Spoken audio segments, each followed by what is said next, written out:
प्रश्न वही उठता है, अगर नदी नहीं रही क्या आप बचेंगे? अगर नदी नहीं रही तो क्या नाला बचेगा? अगर नदी नहीं रही तो क्या चापाकल में पानी आएगा? अगर नदी नहीं रही तो क्या तालाब नहीं सूख जाएगा? अगर नदी नहीं रही तो क्या फैक्ट्री इंडस्ट्री कुछ चल पाएगा? अगर नहीं चल पाएगा और आपका जीवन रुक जाएगा, आपकी गाड़ी रुक जाएगी, तब यही प्रश्न मेरा आपको लगेगा कि मैंने जो अपने व्योम टीवी के लाइव या नॉन लाइव सेगमेंट पेज से आवाज़ उठाया, हम तो पूछेंगे कतरी नदी के प्रति इतनी उदासीनता क्यों?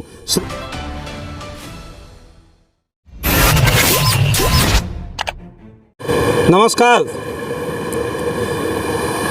यूं तो एक आम आदमी के ज़िंदगी में बहुत सारी समस्याएं होती है, लेकिन बात करेंगे समस्याओं की तो सबसे बड़ी समस्या आज मूलभूत समस्याओं के अंतर्गत जो आती है उसका नाम है पानी, जल। लेकिन दूसरी ओर लोग इसे, या हम सभी, चाहे अमीर हो, गरीब हो, पतला हो, दुबला हो, गोरा हो, हिंदू हो, मुस्लिम हो, पंजाबी हो, गुजराती हो, मराठी हो, बौद्ध हो, कोई भी हो, जल ही जीवन है, इसको कभी आज तक किसी ने नहीं नकारा। अनेक चीज़ों में राजनीति हुई, अनेक चीज़ों में लोगों ने आवाज़ उठाया, लेकिन आज हम बात करेंगे कतरी नदी की। खोता अपना अस्तित्व। श्रीमान, एक बात मेरा जानना है आप सभी से, सारे जनप्रतिनिधियों से भी जानना है, आम आदमी से भी जानना है। तालाब तो खुदवाते हैं आप, बोरिंग तो करवाते हैं आप, अनेक तरह की बातों को, अनेक तरह की समस्याओं को लोगों के बीच में अपनी रखते हैं, माननीयों के बीच में रखते हैं, जनप्रतिनिधियों के बीच में रखते हैं। लेकिन जो आज अपना अस्तित्व खो रहा है, ये जिसको कहते हैं जल, ये कतरी नदी के उस मुहाने पर हैं हम लोग जहाँ कभी चेक डैम की बात बनने की उठी थी। चेक डैम क्यों नहीं बना, ये तो विभागीय स्तर पर पूछने के बाद पता चलेगा। लेकिन ये जो अस्तित्व खो रहा है, ये जो अस्तित्व खो रहा है नदी, इसका जिम्मेवार कौन?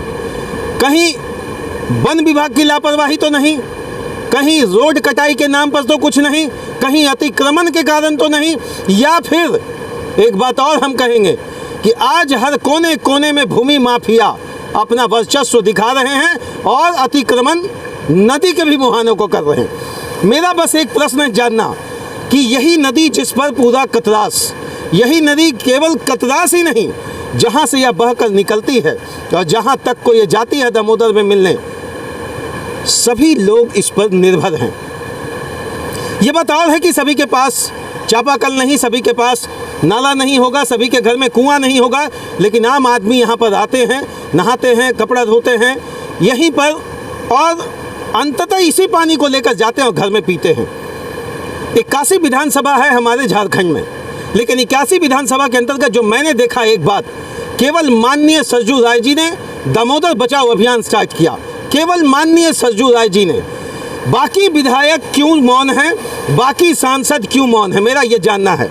आज जो आप हाल देख रहे हैं, मेरा ये बात बताइए, आप सभी आम नागरिकों से भी मेरा प्रश्न है, जो आप ये देख रहे हैं चेक डैम का हालत, जहाँ खुद ही पानी नहीं है, इस दोनों वॉल के बीच में हम खड़े हैं और दोनों वॉल के बीच में हम आपको ये वीडियो बनाकर आपके तक पहुँचाने की कोशिश कर रहे हैं। आप तक एक ही निवेदन है, अगर आपको भी जल चाहिए तो इस वीडियो को अधिक से अधिक शेयर करके कम से कम इस जल और इस कतरी नदी के बचाव के मुहिम में आप एक हिस्सा बने। यह अस्तित्व कब खो देगा, क्यों खो देगा, कैसे खो देगा, ये आप भी इसके पीछे जिम्मेवार होंगे।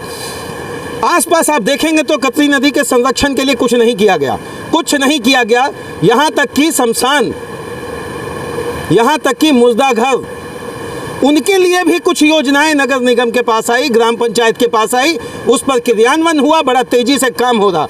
लेकिन यह जल जिसके एक दिन नहीं आने से ना तो आपका घर में चलता है, ना किसी गरीब अमीर किसी के घर में चलता, फैक्ट्री इंडस्ट्री भी नहीं चलता है, कुछ नहीं चलता, पेड़ पौधा जीव जंतु हर व्यक्ति के लिए।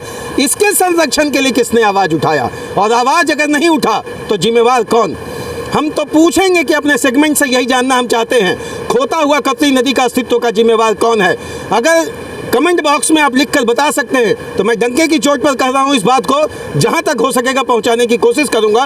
प्रश्न वहीं आकर टूटता है, प्रश्न वहीं आकर कमज़ोर पड़ता है जब नागरिकों का समर्थन नहीं मिलता, जन समर्थन नहीं मिलता है। चेक डैम की स्थिति आज खुद ही अपने आप में, चेक डैम कहें भी कि नहीं, यह कहने में मुझे बुरा लगता है, बिल्कुल सूख गया है, बिल्कुल सूख गया श्रीमान। एक तरफ का मैंने तो दिखा दिया, दूसरे तरफ का देखिए हाल हम आपको दिखा रहे हैं। दूसरे तरफ का हाल देखिए क्या है। इस चेक डैम के बीचों बीच कम से कम इतनी पानी होनी चाहिए, इतनी पानी होनी चाहिए थी कि यहाँ जल का संरक्षण होता, जल का जमाव होता और ज़रूरत पड़ने पर इसको कहीं सप्लाई किया जा सकता। आप बराकर से पानी ला सकते हैं, आप जमुनिया से पानी ला सकते हैं, आप अन्य नदियों से पानी ला सकते हैं, लेकिन जो लाने की बात है, जो आपके 1 किलोमीटर के दूरी में भी नहीं है, ½ किलोमीटर के दूरी में भी नहीं है, उसका काम क्यों नहीं? जस्ट इसके पीछे आप देख रहे होंगे करोड़ों की लागत से पार्क बन गया, चारों तरफ से लोग यहाँ पे रह रहे हैं, लेकिन संवर्धन और संरक्षण की बात जब कतरी नदी की बात आती है तो बिल्कुल झूठा साबित होता है। इस वाल को देखिए जो खुद ही आज सूख सूख कर चीख चीख कर यह पुकार रहा है कि जब मेरे पास ही पानी नहीं है तो हम आपको क्या देंगे। दोनों वॉल के बीच में हैं हम लोग श्रीमान।